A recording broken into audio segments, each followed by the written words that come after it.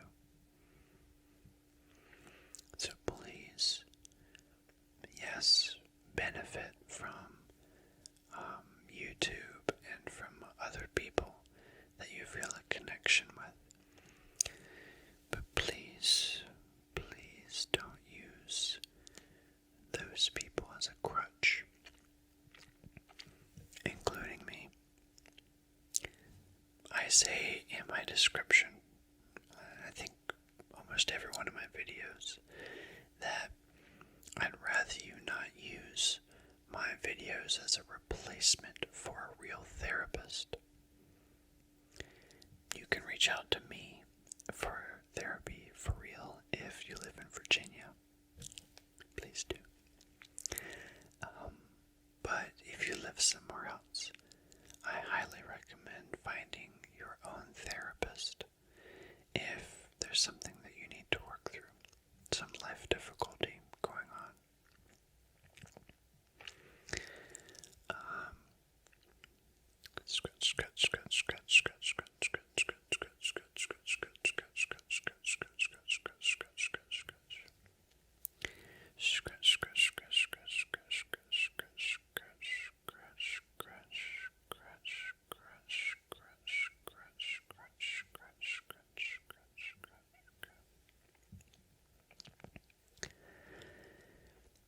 They can also be unhealthy if, by engaging in these parasocial relationships, if you set up an unrealistic expectation for your other relationships.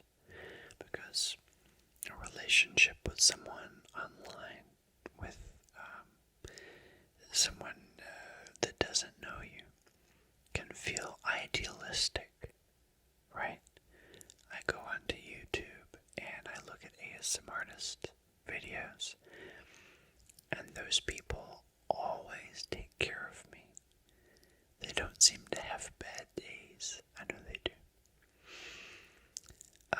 But it's always encouraging. It's always me being taken care of on those videos. But if I make that my expectation for the real world, I'll be sadly disappointed. Because in a relationship with another person, it's a two-way street, and there are times when I need to give, and there are times when I'll receive, when both people are loving and caring for one another. Yeah. So, just watch out for any kind of an unrealistic expectation. Parasocial relationships can be great. They can be a great add-on in life and a great stepping stone towards real relationships.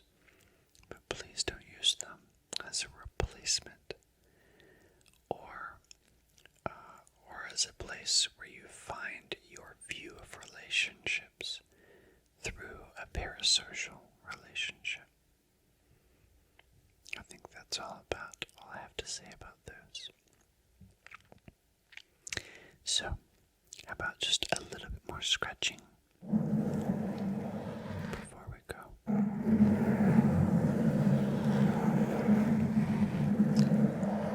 And remember, as I mentioned a second ago, if you live in Virginia, because that's where I'm a licensed counselor, and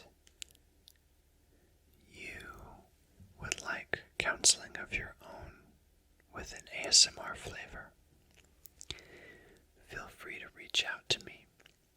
My contact information is in the description below. And I'd love to talk to you about setting up your own counseling services with me. Make sure that if you'd like to see more, that you click the bell and like this video, and then click subscribe, so that face will appear on your home screen, and you can have quicker access to my future videos. I enjoy talking about this with you.